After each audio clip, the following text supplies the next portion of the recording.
That's because I've got a lot of social distance, and that's what we're trying to do. Follow the rules, and I think that's what we're asking people to do. Use the words the new normal. No, it's not the new normal. It is what it is. And we have to live with it. And I know that our kids want to get back to school and our teachers want to get back to teaching them so we can continue on making great progress in Pinellas County Schools. Dr. Gregor, let me start out with you. It's hard to do because I look at this reopening plan and I know this is about 17 or 18. Oh my gosh, it's 38 pages long. It's very long, it's very complicated, but tell us where we stand as of today in a nutshell. Yeah, first of all, Al, thank you very much for hosting this town hall meeting, and thanks to the staff who are here too. I also want to communicate to this community that this hour, even though we'll get to a lot of questions and answers, I want you to know that this is not the only form of communications. We know that you're still going to have a lot of questions. This 37-page document that you held up before is very comprehensive, and our school board was very instrumental in going through this. However, I want to continue to share with the audience the Let's Talk. It's an app that's on our website also. We answer hundreds of questions a day, very specific questions, right directly back to people. We also posted frequently asked questions, just like you, Al, today. We have questions being posted. We count those questions. Where they're populated and frequently asked, we put them on our website too. And then our social media. We go out and answer questions throughout our social media. So I want to first of all thank you for hosting this, but also to express to our community we're here not only tonight for the hour, but for the long haul in creating a very safe environment. So you asked a question about where we are with our plan. We just submitted today to the State Department of Education our MYPCS online plan, which was allowed to be submitted along with charter schools and anyone else in Pinellas County. And what that does is it provides us the opportunity to have a hybrid, some people are calling it a hybrid, but having a plan where we could come into the brick and mortar school, 3 choices, return back to brick and mortar schools with the safe conditions as dictated by the medical professionals that we put together in Pinellas County Schools.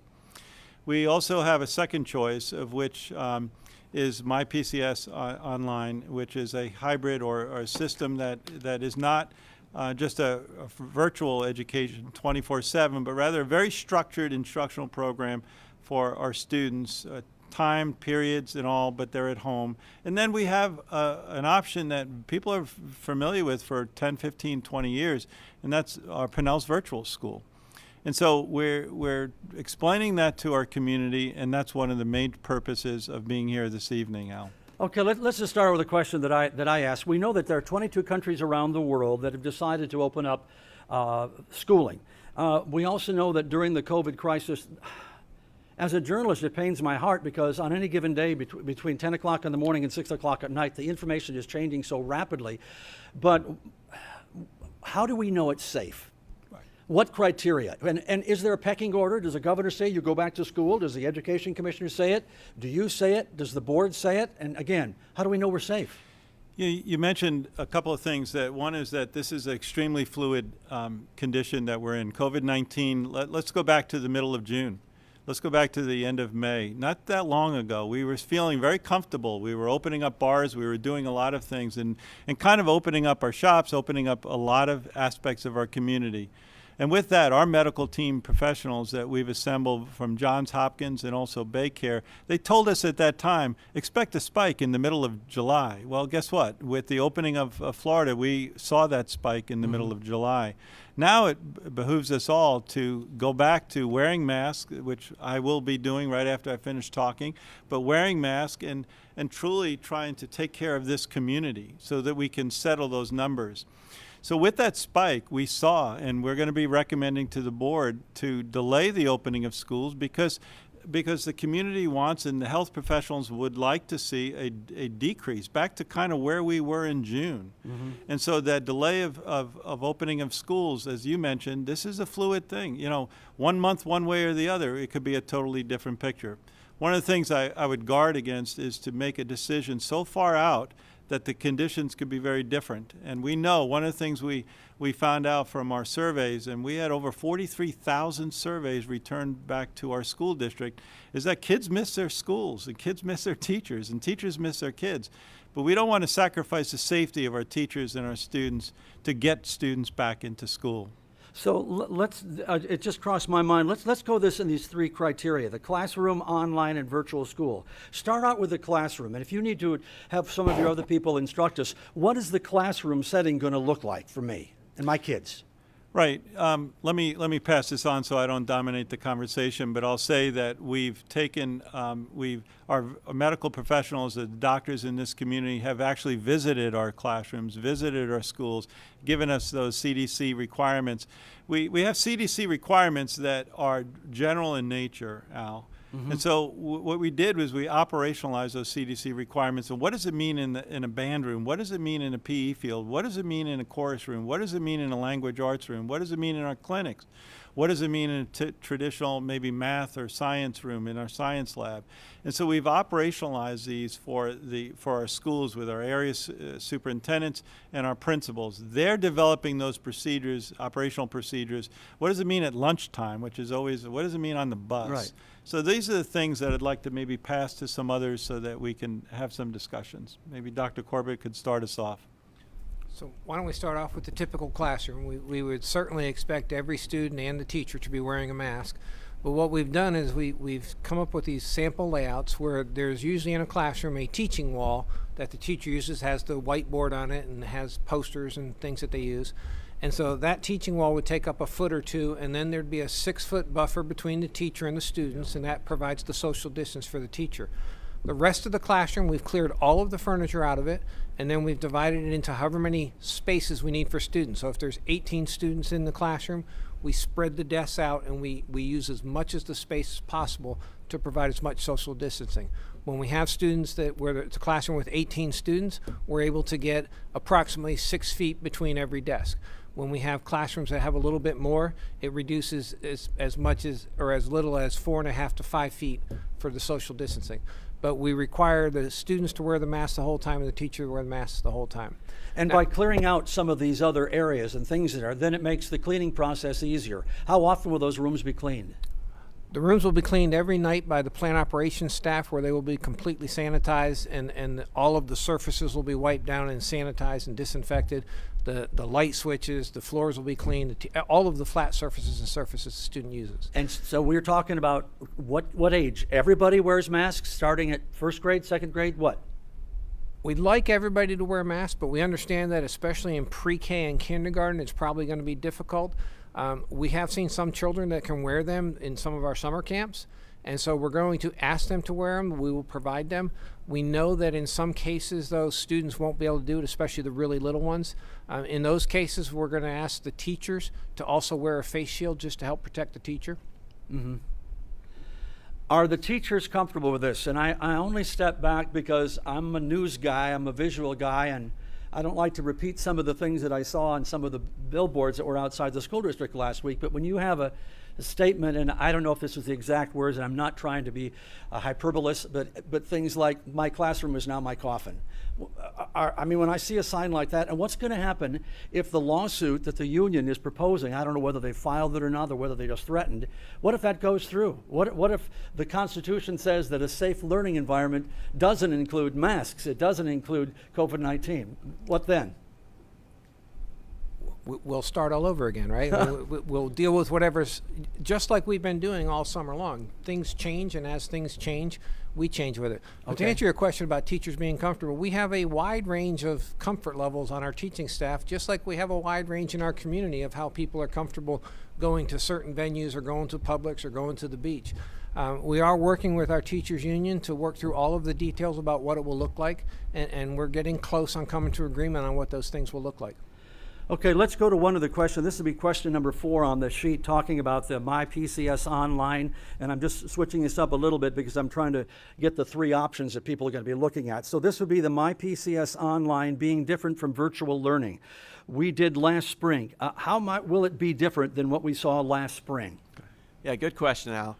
So last spring we had largely an asynchronous way in which we taught. So students could log on at any given time during the day. There were a few live lessons, but for the most part it was self-paced. There wasn't an expectation that you were on specifically during your regular scheduled time. But one of the things that we heard from parents and from teachers and others in the community, it was sometimes difficult to follow. The directions weren't as clear. They wanted something that was more organized and with a little higher expectation for academic outcomes. So when we reopen here in August, we'll have students virtually, and MyPCS Online will follow the regular bell schedule of their school. So in elementary school, they'll have about 5 live lessons each day. But they also won't be on the computer the entire day. Okay, that's what I was going to ask, because I know a lot of parents that are totally freaked out about that. Yeah.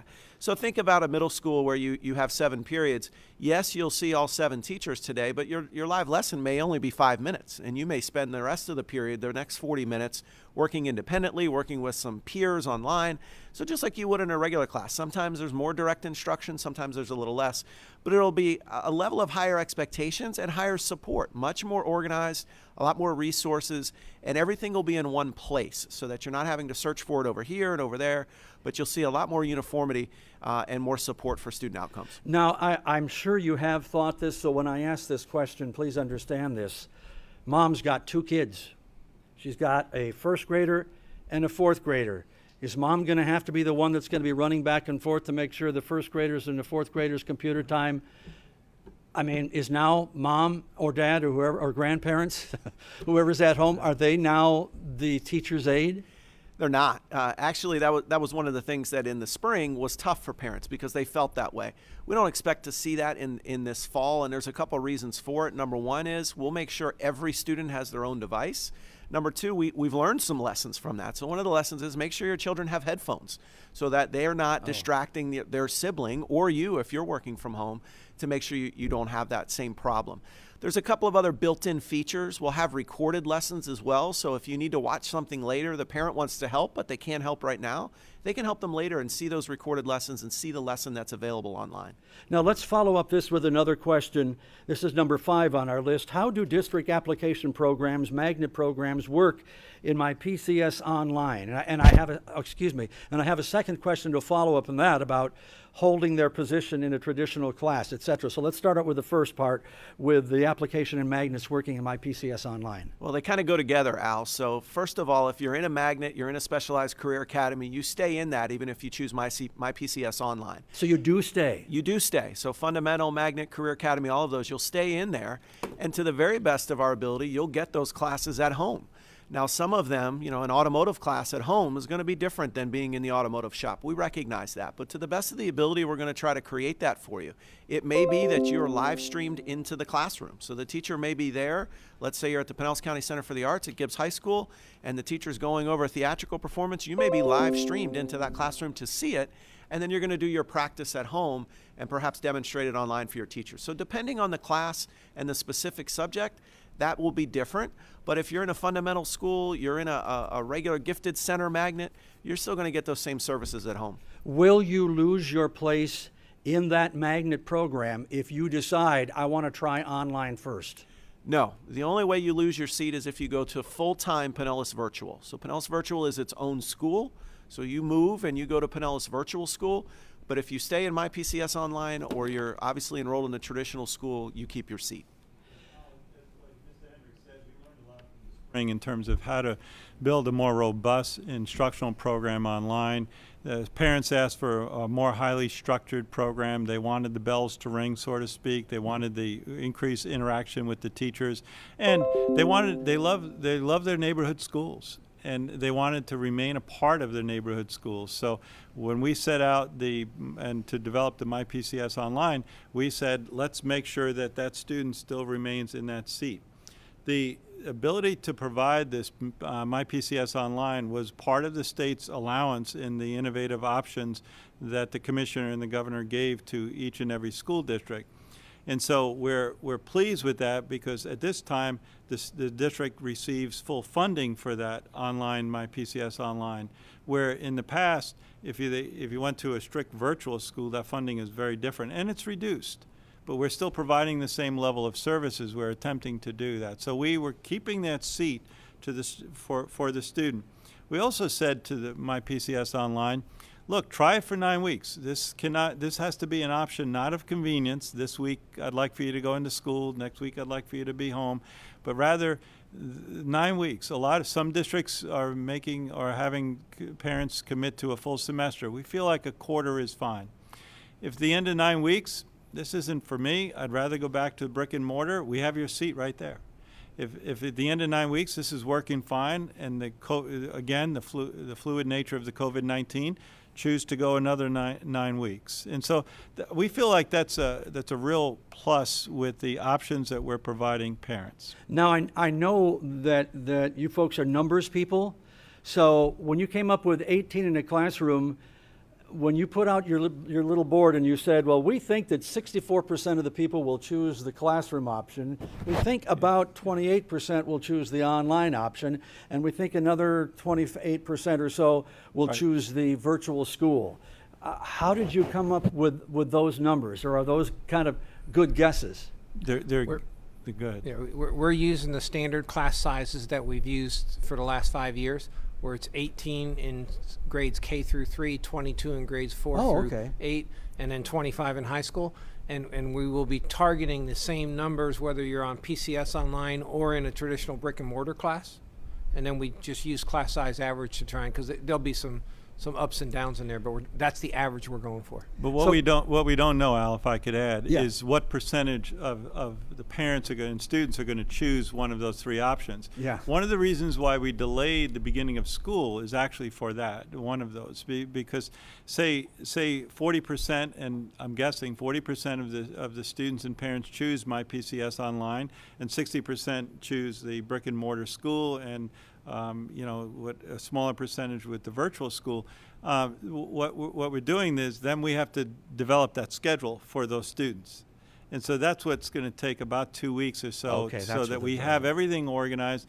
To be fair to our teachers, they may be changing their teaching assignment based on the numbers of students who choose one of those three options. So it's a logistical heavy lift. I mean, there's no doubt about it. But to Dr. Corbett's point, the class size numbers are there. What we don't know, which is we're asking people to make a decision by July 27th, and then once you make that decision, then we'll start working on the schedules. Another really common question is asked, I made a decision and I'm not happy, or I want to change it, with the delay of the opening of schools. We could do that before the 27th. But we have to lock it down somehow to create that schedule for the beginning of school. Okay, I don't mean to be repetitive, but I'm going to be, because people have a tendency not to listen. Parents, you're listening right now. You have to make a choice by July 27th. You can't not make a choice. Am I correct? What if they don't make a choice? Well, the default for the not making a choice is the brick and mortar, and we made that very clear in our web page. And I wanted to add is that we have a full web page designed for the parents, so they're not having to read 37 pages, because this gets pretty laborious. If they want specific information, the web page is designed in such a way that they can click on different areas of interest for questions, and also has a Q&A too. Okay, here's a question that comes to us from Facebook, one of our viewers. And by the way, thank you for watching us on Facebook. And I think, are we going to replay this? This will be replayed, won't it? Yes, it will. So if you just started watching it right now and you got to do the dishes, you got to watch the kids or the dogs running wild in the backyard, you can always come back and watch the rest of the program. Will there be a way to sort things by class within Canvas? Now, it's called the online learning platform. Anybody want to dive into that? Absolutely, Al. So this is an advanced user. They're thinking ahead. So the answer is yes. Canvas is designed. It's a learning management system designed for K-12 schools.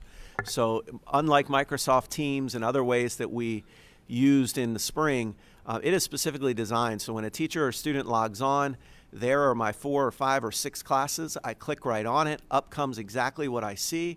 And actually, it has a built-in organizer with a calendar. So students can click on their calendar and see all the assignments due today, all the assignments due this week. So it's much more user-friendly for students and teachers.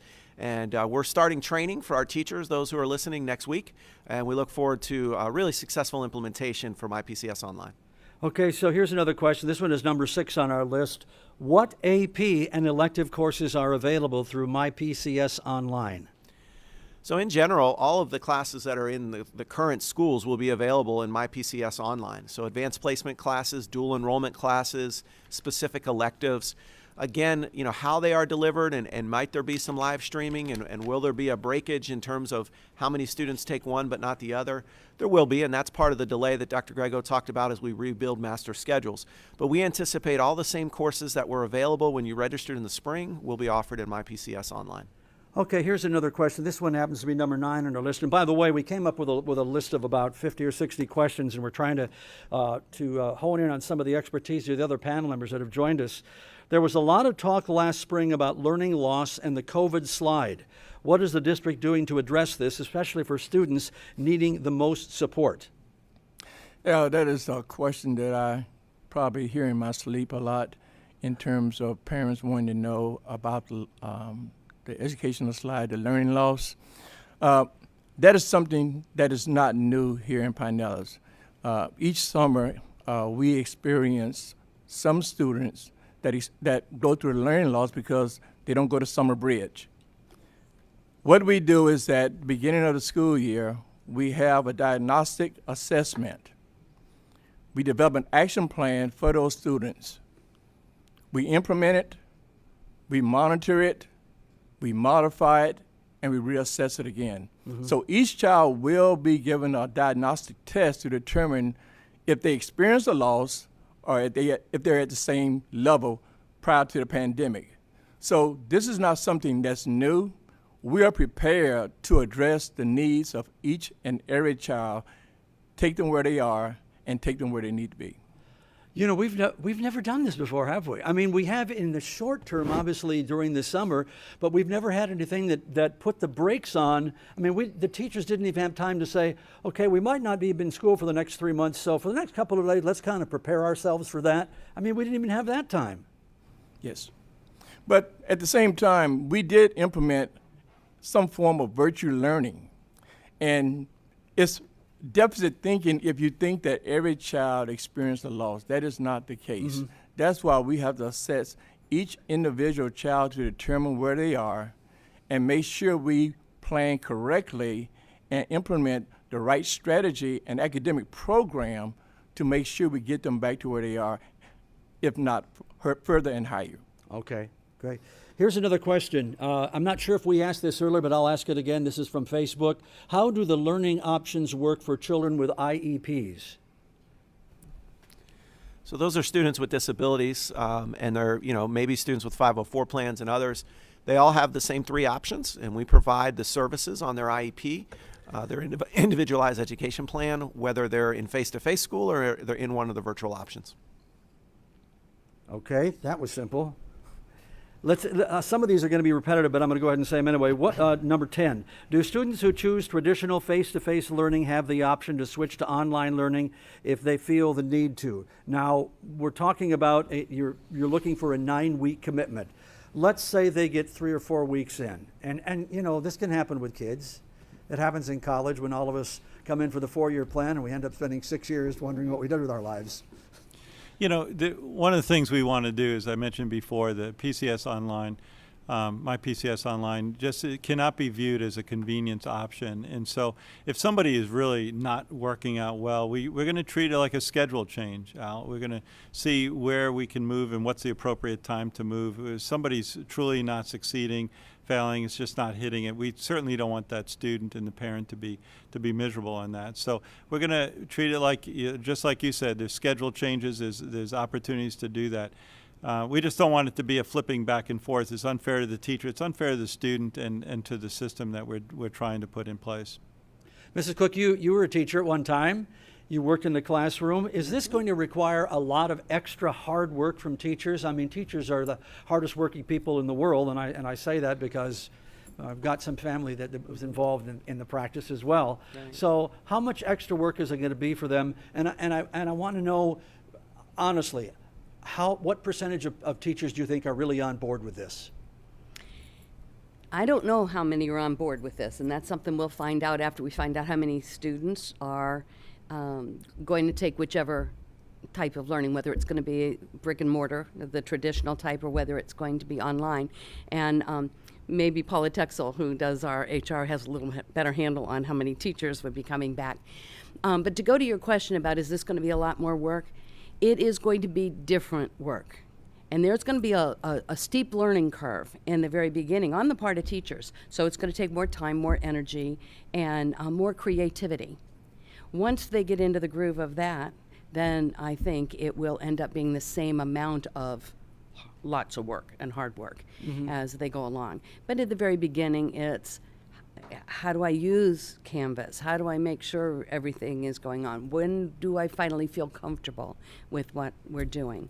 And so we're sensitive to that, that it is going to be a big change and it is going to be a little more difficult. But I'm confident that our teachers are smart. Most of them are very computer savvy, and I'm very, very confident that they'll be able to handle whichever setting they find themselves in. Paula, how many teachers do the teachers have their assignments right now? Do they know for sure whether they're going to be teaching brick and mortar or they're going to be teaching online? When will they find that out? Right, so we are in the middle of that process, and as Ms. Cook said, it all depends on the numbers that we receive from our parents in the selection for their students of what learning model they're going to be selecting. But we are currently in the process of gathering information from our teachers. They are able to, at this point, provide us the information if they are requesting an alternative assignment. Everybody's assignment right now is their school that they were at last year, or because of transfers, their assignment at the brick and mortar schools. But right now they do have an opportunity to request an alternative assignment. That could be one of the virtual options at this time. And so we will be gathering those. That deadline is also July 27th at 5 p.m. So we have sent that out to our teachers. So we're collecting that right now. And we'll be looking at those teachers who are requesting a virtual format due to maybe a medical condition they may have, maybe they are living with somebody with an underlying health concern, or maybe they just don't feel comfortable. And so we are working that through with our union right now, our teachers union, to determine that process. And as soon as we have all that information next week, just like the process that we will work with our students to get them assigned to their school, we will do that with the teachers as well. Paula, did we lose a lot of teachers? I'm obviously older than 21, so I know many teachers who, because of the whole there was a cough, I heard that. Were there a lot of teachers that chose early retirement because of potential fears of the COVID? So I think everything is a fluid. We've talked about this all, tonight, that everything is changing as the days go on. Right. And so do we have that number right now? No. Do we have some people over the last couple of days that said, you know what, now I was retiring in the middle of this year anyway, you know what, it might be better to step out now. And but we don't really have those numbers right now. But again, I'll tell you, just as many people might be considering that, we have so many teachers that are, I think we said this at the very beginning, are so eager to get back to their brick and mortar schools to teach their students as well. So I'm hearing that as well. Right. So teachers are making those options right now, and we will hopefully take that time after the due date on July 27th to work through that process and make those assignments. But they will have those in time for when they do return to their sites. Here's another one that came from one of our Facebook viewers. If you're watching on Facebook, thank you for watching us. We really appreciate it. And again, tell your friends about this and they can come back and watch it again. My child is in the gifted program. If I select MYPCS online, will they get gifted services? Do you want to? Yes. So whether they get those services part-time at their regular zone school, or if they are in one of our Center for Gifted Studies programs, they will receive their gifted services. Here's an interesting one, because I know we're not all super savvy with signing in and stuff. It says, I'm trying to select a learning option but don't have access to my parent account. That happens. I can hear some smirking. Yeah. How can I get my login information or get an account started?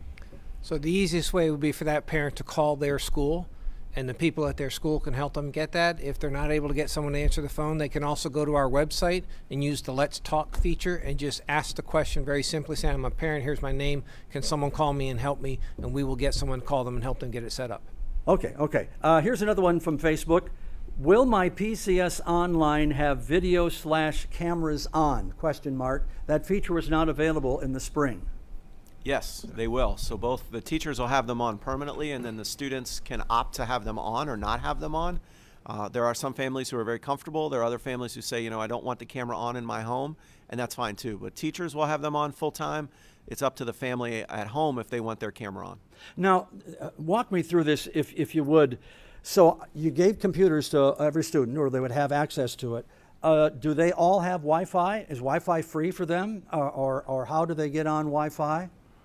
Well, in the spring, first of all, I want to thank Spectrum for their contributions of allowing and providing free Wi-Fi for 60 days, especially throughout the summer.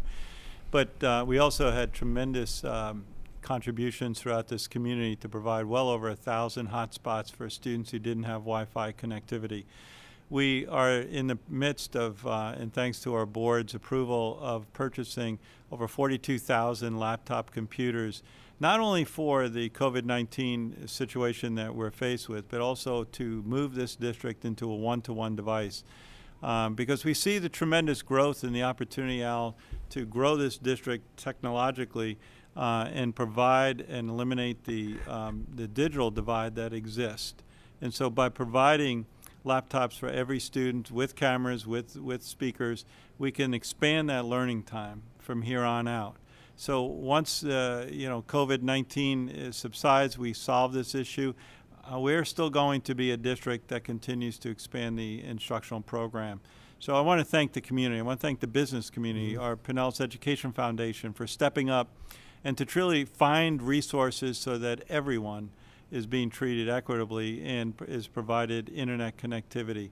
So the computers that we handed out, the 27,000 that you mentioned, we chose, when we saw this spike happening, we chose to keep those laptops out there, Al, so that we weren't collecting and then the possibility of having to put back out into the community. So that was a very smart decision.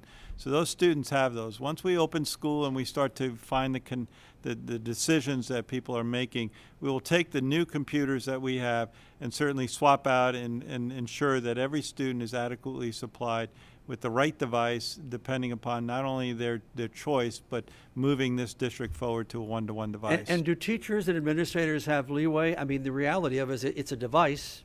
Wi-Fi's do go down, computers do down. Is there anything to make sure that there's no punitive structure for kids that either can't get on, or they might have a grandparent or somebody that isn't as savvy? I mean, obviously, right, with right. my grandkids, they can Well, do one of the everything things I we can't, did that obviously. was so successful in the spring is we set up child study teams at every single school, and when we saw there was a problem or challenge, this child study teams that consist of guidance counselors, social workers, school psychologists, really our school social workers really went out and to try to solve that problem, because we noticed if it was a simple problem, we can solve it through a tech ticket and some assistance.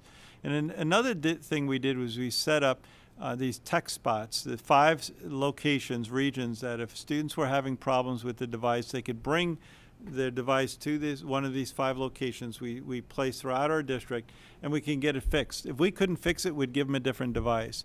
We were in the business of solving problems as fast and as conveniently as we could to our students and to our parents.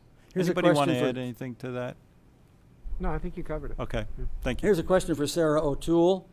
What are the protocols for if a student or a staff member is a confirmed case of COVID-19? And while this would also probably be in your realm, when kids come to school in the morning, I'm sorry, you're right over here.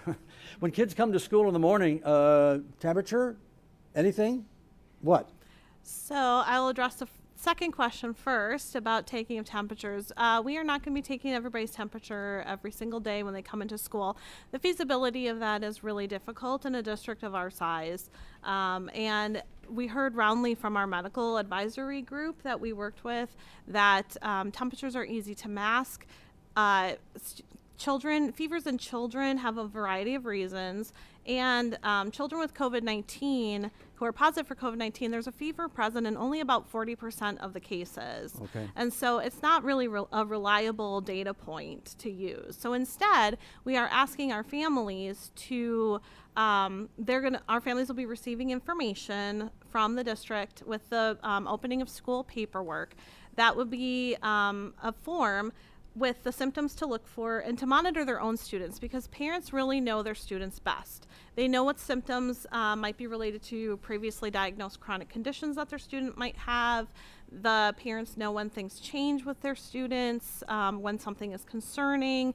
And so in that respect, we are asking parents to monitor your child every morning when they get up and make sure that they are well enough to attend school. And so parents will be provided with that information in the morning. Okay. So that was the second question. Okay, but the first half was protocols if they're a student or a staff member is confirmed with COVID-19. So when there is a positive case of COVID diagnosed in a student or staff member, we are asking if you're a staff member to please notify your site supervisor or your principal. And then if you are a parent of a positive case, to please notify your school principal. That will trigger the principals to contact the district COVID team.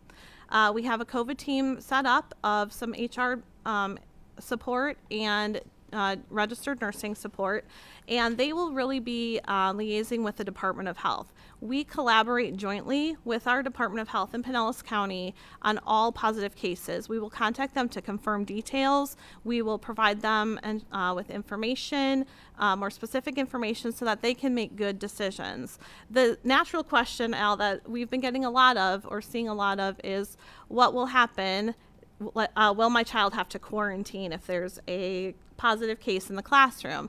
And the answer to that is there really is no one-size-fits-all answer. So the Department of Health will take the information that we give to them, they will investigate, and they consider a variety of factors in determining any quarantine decisions, who might need to do it, and then for how long. And they will provide us with that information. Behind the scenes at the same time, we will be having ready to go, we'll be preparing communication tools and messaging for our families, so that families, we can have all this happen in a very quick manner, because we don't want families to be left feeling uncertain with what needs to happen the next day, and we definitely don't want the rumor mill. We would like to try and stay ahead of it and provide good factual information to our families so that they can make a good choice for what happens moving forward. And if I remember right, the German study, if I'm quoting this correctly, identified a 0.001% chance of transmissibility from a child to an adult, a child who has COVID-19 to an adult. So that's another thing that's kind of in the hopper. All right, here's an interesting one. How will fire drills, tornado drills, and active shooter drills be handled? That's a good question, Al. So we're still working with the state on that. The active shooter drills and the tornado drills, we think we're going to be okay on. That there's an ability to do those instructionally and not to actually have to go through the drill, where we would cluster the students in one area. The fire drills, we're still working with the state fire marshal to try and get to come up with a way that we can do a fire drill and social distancing at the same time, where we may be only be able to do parts of the school. So we wouldn't do the entire school at one time, but we may do a hallway at a time, and we may be able to also use some of it instructionally. By instruction, I mean instead of going through the drill, we would just teach the student, this is what you do when you hear the alarm go off. Okay. But we will have better answers before the first day of school. All right, here's another question, comes to us from the website. And Mr. Poth, this is for you. What will lunch look like now? Well, first of all, it'll be as delicious as ever.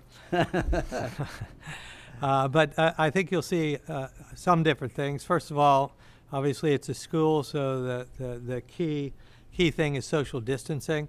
So in a lot of schools, you'll see the lunch time beginning and end of when lunches begin and lunches end be expanded. In middle school and high school, you'll probably see possibly more lunch periods. If you look into our classrooms, you'll notice, or in the cafeteria, you'll notice that we've already done this, and the tables are much farther apart. Students are socially distanced, each one. There's marks on where they sit, where they stand in line. In some of our schools, like high schools, they have an option of going to an end of the day lunch, where some of our upperclassmen may actually grab their lunch and go, and we're reducing the number of students that are actually on campus for lunch. So a lot of it depends on the facility itself, but our cafeterias are very well equipped to separate students. In the last 10 or 12 years, the type of cafeteria tables we've been purchasing are ones that break apart. So they naturally are ones that you don't have to sit in front of students. And so there's more of them, and they're distance apart. The ones who have the older style tables, we are creating and building through our operations department sneeze shields. They're actually shields that separate the students from one another physically. And so another way of helping the students social distance and keep them safe. Students will be wearing their masks to and from the cafeteria and any time that they're not eating.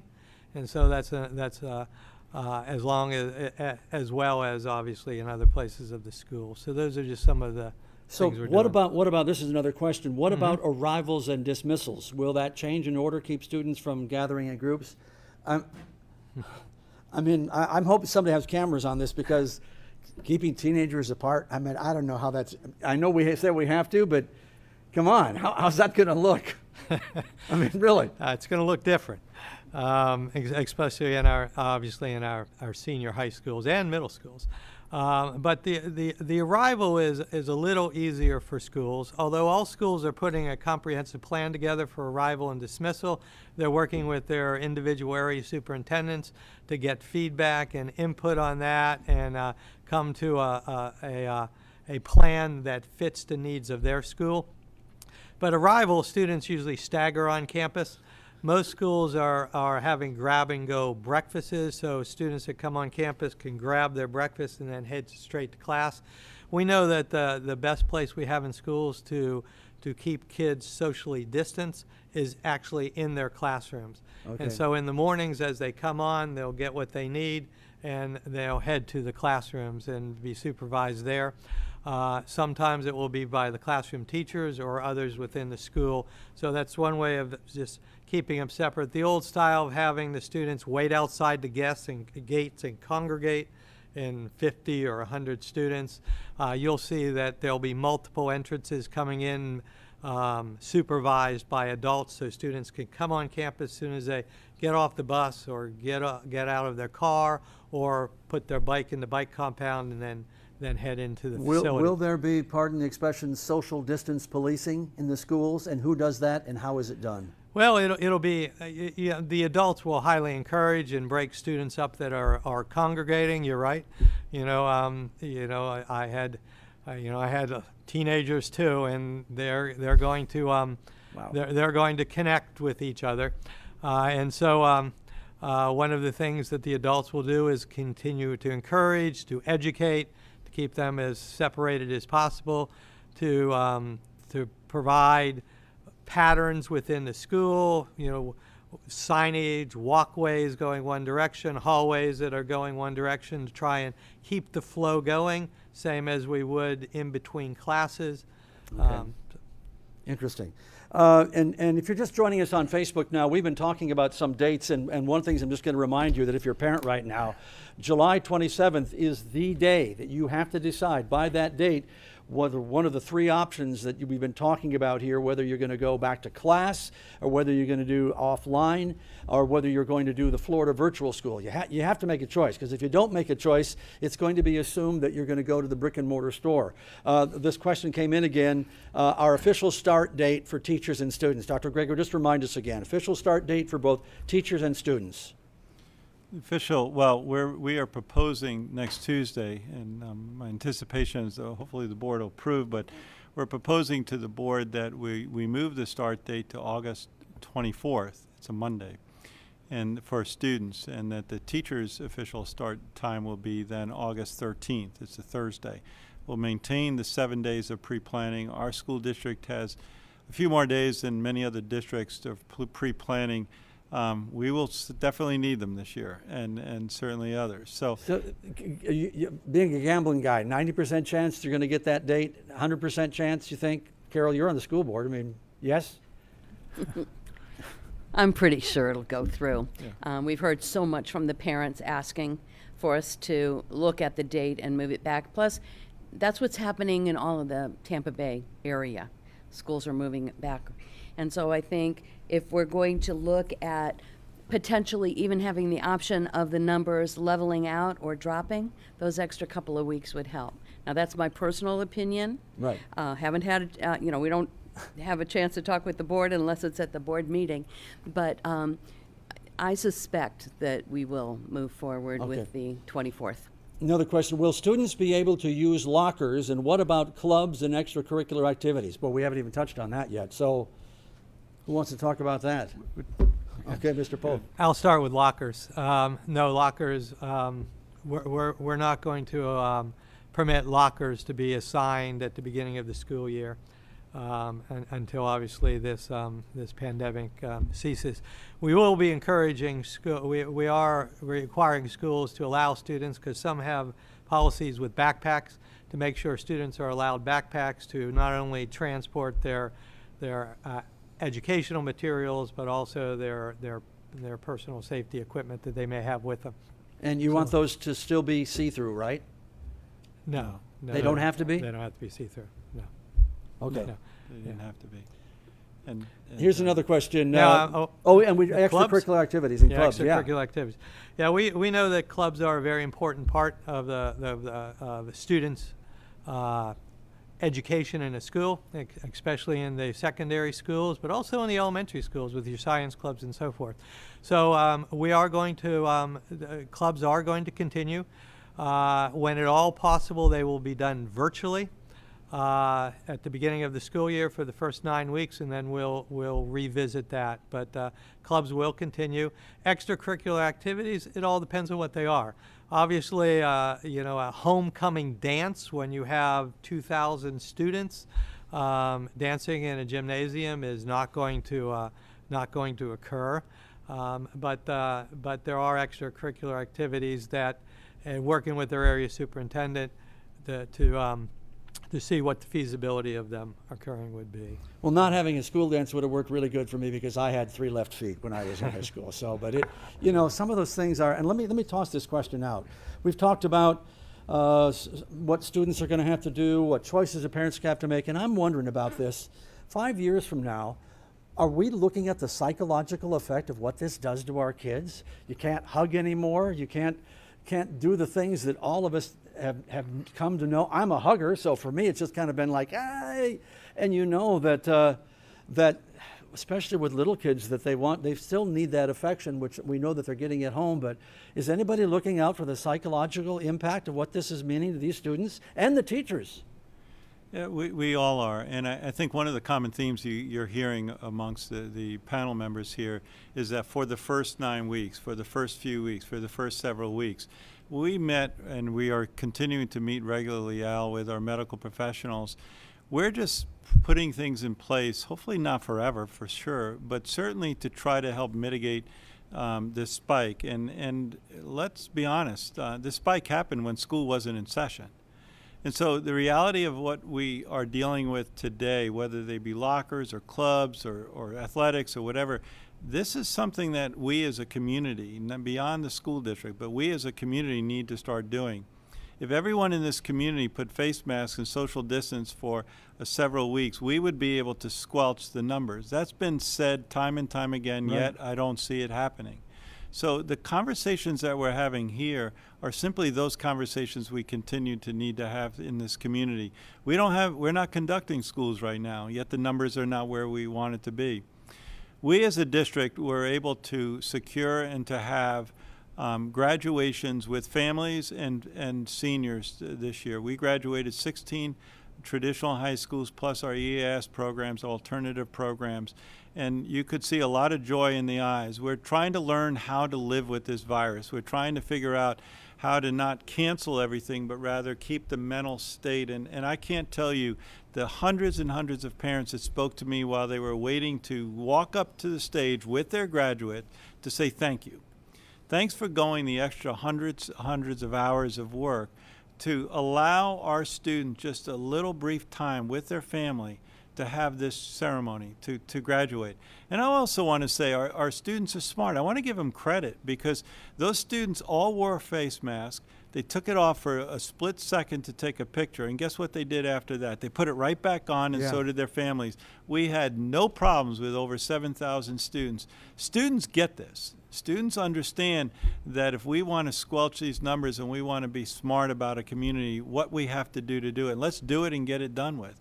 And so I'm seeing that was so successful in what we did to those graduates, instead of just saying, you know, the pandemic is here, we can't have a graduation. Hundreds of parents thanked us for that effort. I think it teaches us something, that it's not a forever, but perhaps the first 6, 7 weeks, 9 weeks, and when this thing goes back down, then let's get back to what we quote unquote know what normal is. Will band programs be able to go on, or what? And will there be football? Will there be basketball? Those That's a kind great. of things? All of those are great questions. We're working with the FHSAA. We are not opening up practices next week at all in this district. Not because we don't value athletics, and not because we don't see athletics to be a tremendous thing. As a former high school coach, no, not that at all. But rather because at this time when we want numbers to go down and we don't want the spread of this virus, that's the smart thing to do.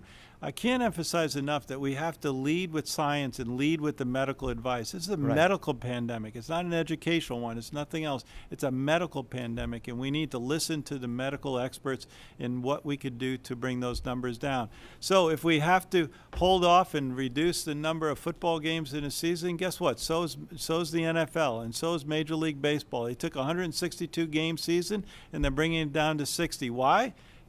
It's not because of money. It's because it was the right thing to do to try to help protect the community and the players. Now, I'm going to push this conversation way beyond maybe where it should go, but it's going to go there anyway. We are hoping to have a vaccine available at some time. Have we thought ahead? And maybe that's just way too far ahead. Sarah, maybe you thought about that. If we get a vaccine, I mean, obviously it'll be a game changer, and everybody expects that's going to happen. The time frame is just a little up in the air. What are your feelings on that? My thoughts, Al, and feelings on the vaccine, I am cautiously optimistic at this point in time that we will have a vaccine available in the next 9 months. I know that there are a lot of companies working on a vaccine, overseas and within the United States, to kind of fast track it. I think that there will be some hesitancy on some people's parts because of the fast tracking process, because it's a new vaccine. But while I have the mic, I do want to take the opportunity to encourage our families to consider the flu vaccination this year, because the symptoms of COVID and the symptoms of the flu overlap so much. They really do, yeah. And they really do. And so in order, as a method to protect yourself and your family and your students, we are really going to be encouraging our families and kids to get the flu vaccination this year to help protect themselves. Let me ask, so if we've talked about, if you're just joining us right now, we've talked about the 3 options that you're going to have to make a decision by July 27th of which way you want your children to be educated.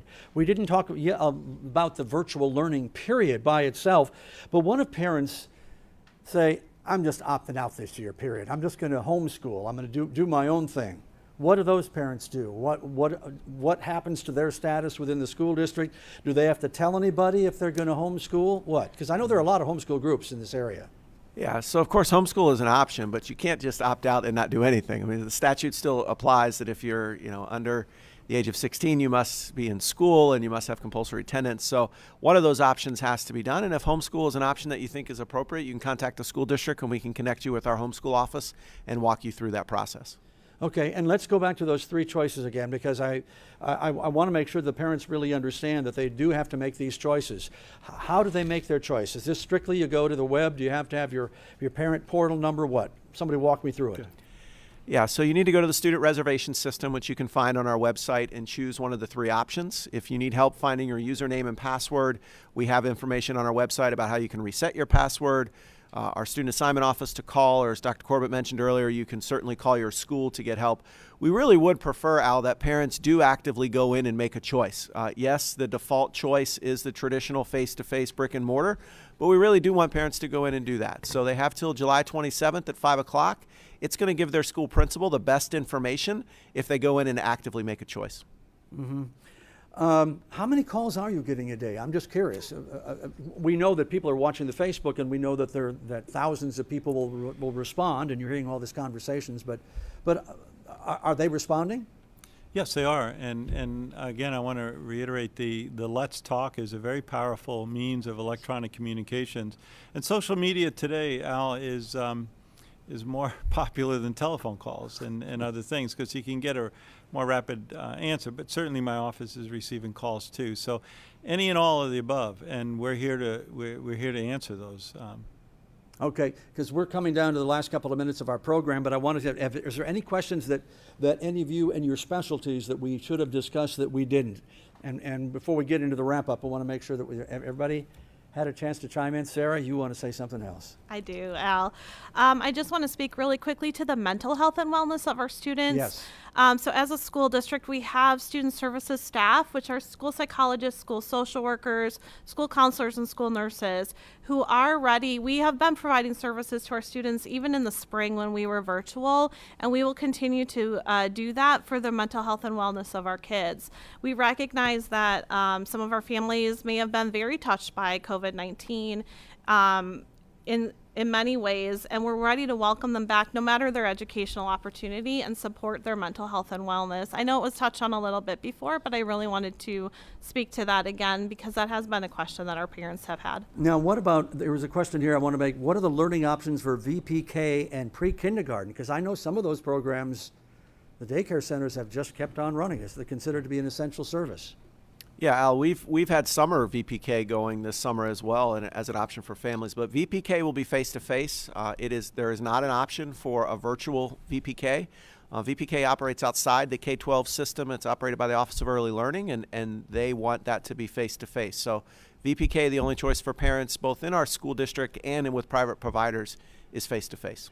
Masks, students are required to have them. What if they get to school and I wear masks. I have several. I have my NASA collector's item mask, which I wear very, very seldom. But these things can get really sloppy. I mean, honestly, I don't know how teachers are going to do it. Extra masks available at the schools? Yes, there will be extra masks available at every school, and for the fear that students are going to lose them, we will also have lanyards so the students can just clip the mask to the lanyard, so if it falls off or they put it down, they won't lose it. I thought this was the new look right here. It was.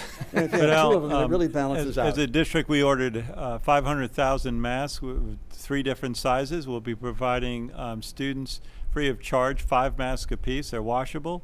Obviously, if they want to use their own, or schools tend to buy with their logos on them, that's fine, but we are providing those. If a student goes to a bus and doesn't have a mask, the bus driver will have some spares and so forth. So masks will be throughout our school system. Okay, we're going to wrap up our program right now. Just remember, folks, you can still talk to us here at the school district. Any questions you have, there's not such a thing as a silly question. The only silly question is the one that you don't ask. So, Carol, I'm going to give you about a minute to wrap it up from the school board standpoint, and then Dr. Grego will give you a chance to wrap up our meeting here.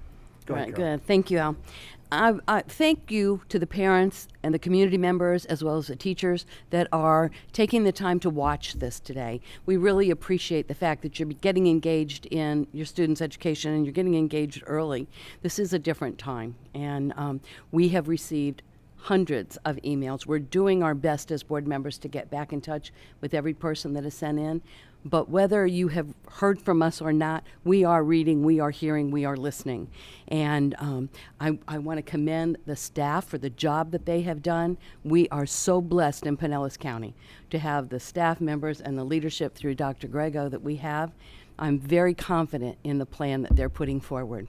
So again, I want to remind them, July 27th, pick either traditional, MYPCS if you want to still be able to save your seat and be able to come back in, or Pinellas virtual. Okay, Dr. Grego. You know, it's been said several times that these are challenging times, but let me also say and compliment us as a community. Pinellas County as a community, my experience with them is that whenever there's a need, whenever there's a gap, whenever there's any need in this community and the people of this community fill that gap and run to the need and solve it.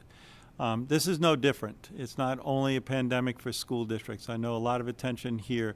We as a community need to continue to come together to solve this issue, not only on this realm, but in many others. I want to thank you, though, because you took your own personal time to be here with us today to send this message out to our community. And I'm going to say the last message is together, we're going to solve this, and we're going to be successful in doing so. Thank you, Al. Thank you. And thank you if you're watching on Facebook. And remember, we're going to replay this again. And if you have questions, just don't be afraid to ask them. And just remember, like they say, once you get over 60, you got to be flexible. Flexible. Take care, everybody. God bless.